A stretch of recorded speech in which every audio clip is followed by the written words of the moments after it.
Hello everybody and welcome to NCRHA Coast to Coast, once again video blog going coast to coast with Ian Prescott. Today's episode is the good, the bad, and the unis. The most important part about going out on the rink besides play, of course, is to look great. And you know what they say, look good, feel good, play good. So we've looked at some teams and some of the best upsets in league history, and now we're going to look at the best and worst uniforms in league history as well. So first is going to be keeping it simple versus getting a little busy. So first off, when we talk about bold, keeping it clean, we have the Army, a defunct team now, the West Point Knights, who did a really good job of keeping a nice shoulder yoke, black jerseys, pretty simple pants, and nice kind of complementary colors with the gold and the white and the black here, which I really like a lot. And then on the other hand, we have these vintage now jerseys for the Hofstra Pride, the nice little diagonal logo across and very big bold font, complemented by some black pants so the eyes are really drawn to the jersey. Another great touch by the Hofstra Pride, who have had quite a few jerseys over the last couple years. And then we have these jerseys by the Ohio State Buckeyes that go away from the traditional white look, but instead incorporate a flat gray, which is always a very, very nice touch when you go away from the traditional look for a third color jersey. And sometimes it goes all wrong, right here, like these Central Michigan uniforms with the weird stock graphic that has all the diagonal lines that aren't particularly going in any direction. And then they have the really big logo in front, and then it's really hard to just make maroon and gold work together on a black background. So sometimes keeping it busy can be a little bit of an issue.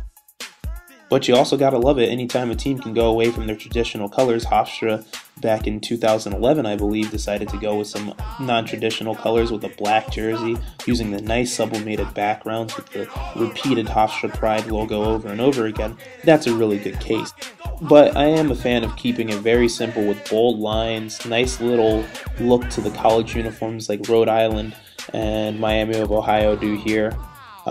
But you can also have the fault of keeping things way too simple and just buying practice jerseys, which always look a little bit ridiculous when you go back and look at pictures at Nationals, you know, with Cortland and Umsel. And Rowan, as you saw. So in terms of thinking, all right, let's make a whole uniform, you got to think about the pants too, right? Northeastern did a great job with going with the home and away pants to really complement and look at both of the jerseys, which have really straight, bold lines on it like we talked about before, and they use the home and away pants very well in both of these situations. And then again, there's nothing wrong with just going with black pants that don't necessarily go along with your jersey scheme like it does here for the UCSB Gauchos, but it does allow you to wear black gloves and make nice complements to their ensemble as a uniform in general. Another really great one, Eastern Michigan, looking nice. Their jerseys and their pants kind of continue the same scheme with that dirty bird look, with that kind of scratch edge look going down the pants. I just love that look, especially the celly in this picture. How can't you love it? Yeah, and then sometimes you get people not really thinking about the pants they're wearing. Black on your pants when there's nowhere on your jerseys. Come on, Florida Gulf Coast. And then you get the stock pants that don't have the same color blue as they do on your pants. But, you know, Newman seemed to rectify this a little bit when they went with the black pants this past year at Nationals. That looked really good with their black jerseys in the NCRHA final. Next is for better or for worse. And essentially what that is when, you know, a team might have struggled before and had some pretty gnarly jerseys like you see with these Lindenwood jerseys that are really busy and had a whole bunch of stuff on it, and then rectified that mistake by getting, you know, jerseys that kind of complemented themselves better along the way. And then you have the opposite, like Michigan State, which has had traditionally great jerseys. They've used their colors really well, and they've brought in nice alternate looking jerseys, and then all of a sudden, one year they just have an absolute brain fart and bring in something that looks like this. So you also have to look at that. And then BU, Bethel University, they had the pinstripe jerseys, pinstripes are typically really a baseball thing, but they decided to go in a different direction, and I think they kind of stepped it up with these white jerseys and the purple jerseys from this year that they wore at Nationals as well. So, who are the best jerseys in the league?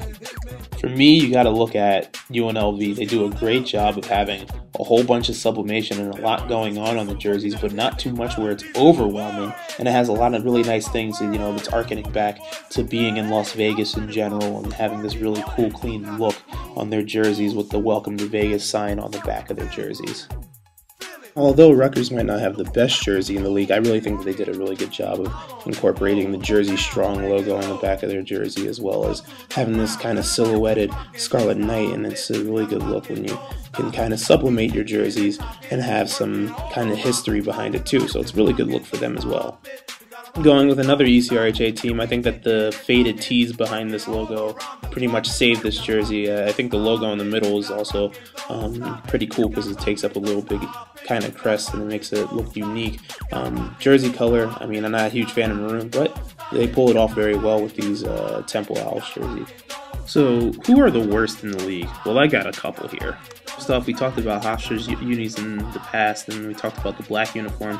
Well, their inverse uniform was the sky blue travesty that had shoulder lines that made no sense, and the logo was different from the home uniform or the away uniform. It was just an all-around mess that was made by the designers of these jerseys. Then you have these University of Buffalo jerseys that literally have nothing but blank space on it. It doesn't make sense. The logo's repeated a whole bunch of times on the jersey, and then for no reason you just have a number in the top left-hand corner. Just a lot of dead space on these jerseys that I don't like. All-time greatest travesty has to be the Binghamton Bearcats. There's something like a record of like 33 paws scattered all over this uniform, and it's half white, half green, and then the away jersey isn't particularly anything to look at, you know. And the paw behind the number, it's just all around bad. So, did I leave anybody out? Or is there teams that you think have particularly terrible jerseys? I know I didn't have any footage of Michigan in there. I don't think I forgot about you guys. But if you have anybody that you think has great jerseys, or you want to defend your jerseys, feel free to comment or tweet at me. That's C2C Prescott _Prescott, and let the debate begin.